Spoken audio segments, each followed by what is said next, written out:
ಸ ರಿ ಗ ಮ ಪ ದ ನಿ ಆಧಾರ. ಹಾಗೆ ಪಾಶ್ಚಾತ್ಯ ಸಂಗೀತದಲ್ಲಿ professor Santosh, professor Santosh, professor Santosh, professor Santosh, professor Santosh.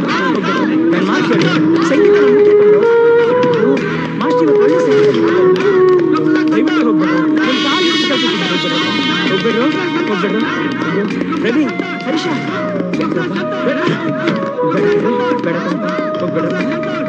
ಬೇಡಪ್ಪ.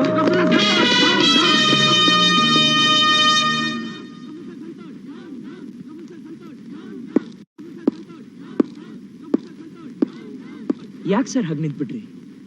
ಯಾರು ಹೋದ್ರೆ ಏನ್ ಸರ್? ನಿಮ್ ಸಂಗೀತ ಕೇಳಕ್ಕೆ ನಾನಿದ್ದೀನಿ ಸರ್, ಕಂಟಿನ್ಯೂ ಮಾಡಿ. ಆಗ್ತಿಲ್ಲ ವಿನೋದ್, ನನ್ನ ಸ್ಟೂಡೆಂಟ್ಸ್ ಎಲ್ಲ ಹೊರಟೋದ್ರು. ಇವ್ರನ್ನೆಲ್ಲ ನಾನು ಹ್ಯಾಕ್ ತಯಾರು ಮಾಡಬೇಕು ಅಂತಿದ್ದೆ ಗೊತ್ತಾ? ಆಗ್ತಿಲ್ಲ, ಒಂದೂ ಆಗ್ತಿಲ್ಲ. ಆಸೆ, ಬರೀ ಆಸೆ. ಸರ್, ನೀವು ಅಷ್ಟೊಂದು ಫೀಲ್ ಮಾಡ್ಕೋಬೇಡಿ. ನಿಮ್ ಸ್ಟೂಡೆಂಟ್ಸ್ ಯಾವತ್ತೂ ನಿಮ್ಮನ್ನು ಬಿಟ್ಟು ಹೋಗಲ್ಲ ಸರ್. ನೀವು ಕಲ್ಸ್ಕೊಟ್ಟಿರೋ ಸಂಗೀತದಿಂದಲೇ ನಾನು ಅವ್ರನ್ನ ಒಳಗ್ ಬರೋ ಹಾಗೆ ಮಾಡ್ತೀನಿ ಸರ್, ಒಳಗ್ ಬರೋ ಹಾಗೆ ಮಾಡ್ತೀನಿ. ಹಾ, ಎಸ್ ಸರ್.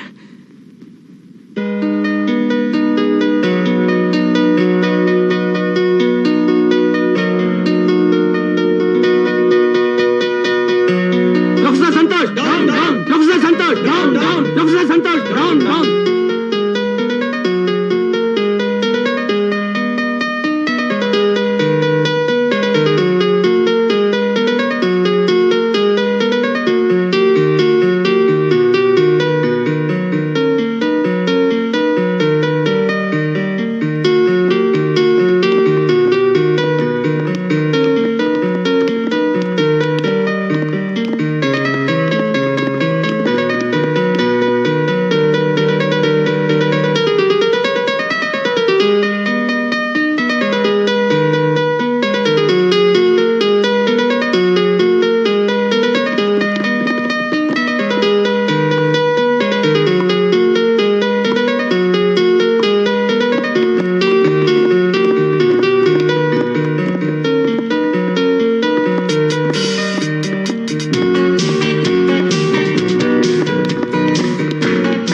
ವಿನೋದ್,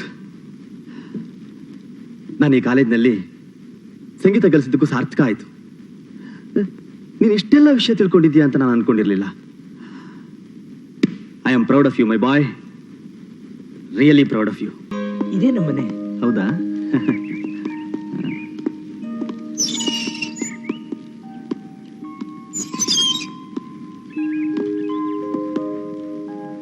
ಅಮ್ಮ,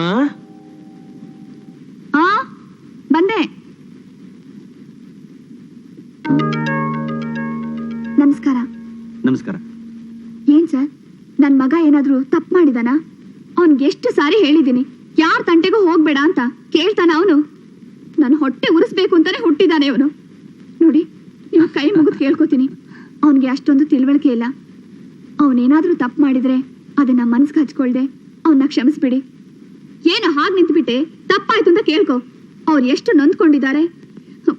ನೀನೆಲ್ಲಿ ಕೇಳ್ಕೋತೀಯ? ನೋಡಿ, ಅವನ ಪರವಾಗಿ ನಾನೇ ಕೇಳ್ಕೋತೀನಿ.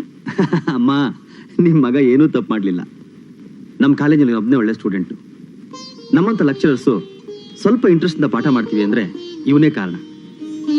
ಇವನ ಹಾಗೆ ಎಲ್ಲ ಸ್ಟೂಡೆಂಟ್ಸು ಭಯ, ಭಕ್ತಿ, ಶ್ರದ್ಧೆಯಿಂದ ಬಂದರೆ ನಾವಿನ್ನೂ ಉತ್ಸಾಹದಿಂದ ಕೆಲಸ ಮಾಡ್ಬೋದು. ಬಟ್ ಇಟ್ಸ್ ಇಂಪಾಸಿಬಲ್, ಆಗ್ತಾನೆ ಇಲ್ಲ. ನಾನು ಎಷ್ಟೋ ಪ್ರಯತ್ನ ಪಟ್ಟೆ, ಆಗಲೇ ಇಲ್ಲ. ನಾನು ಬಂದ ಉದ್ದೇಶ ಇಂಥ ಮಗನ ಹೆತ್ತ ತಾಯಿ ಹೇಗಿರ್ಬೋದು ನೋಡೋಣ ಅನ್ನಿಸ್ತು, ಅದಕ್ಕೆ ಬಂದೆ. ನೋಡಿದೆ, ತುಂಬಾ ಸಂತೋಷ ಅಮ್ಮ. ನಾನಿನ್ ಬರ್ತೀನಿ. ಹಾಗೆ ಹೋಗ್ತಿದ್ದೀರಾ? ಒಂದ್ ಲೋಟ ಕಾಫಿನಾದ್ರೂ ಕುಡ್ಕೊಂಡು ಹೋಗಿ. ಇಲ್ಲಮ್ಮ, ಸ್ವಲ್ಪ ಅರ್ಜೆಂಟ್ ಕೆಲಸ ಇದೆ, ಇನ್ನೊಂದ್ಸಾರಿ ಬರ್ತೀನಿ. ನಮಸ್ಕಾರಮ್ಮ. ಬರ್ತೀನಿ ವಿನೋದ್. ಹೋಗ್ಬಿಟ್ಟು ಬನ್ನಿ ಸರ್. ವಿನೋದ್, ನನ್ಗಿವತ್ತು ಎಷ್ಟು ಸಂತೋಷವಾಗ್ತಿದೆ ಗೊತ್ತೇನೋ? ನೀನ್ ಇಂಥ ಒಳ್ಳೆ ಹೆಸರು ತಗೋತೀಯ ಅಂತ ನಾನು ಅಂದ್ಕೊಂಡಿರ್ಲಿಲ್ಲಪ್ಪ. ಅಮ್ಮ, ನೀನ್ ತಾನೇ ಹೇಳಿದೆ ಅಪ್ಪನ ನೆರಳಲ್ಲಿ ಬೆಳೆದ್ರೆ ತಪ್ಪಾಗಿ ಬೆಳಿತಾರೆ, ಅಮ್ಮನ ನೆರಳಲ್ಲಿ ಬೆಳೆದ್ರೆ ತಂಪಾಗಿ ಬೆಳಿತಾರೆ ಅಂತ. ಅದು ಸುಳ್ಳಾಗತ್ತೇನಮ್ಮ?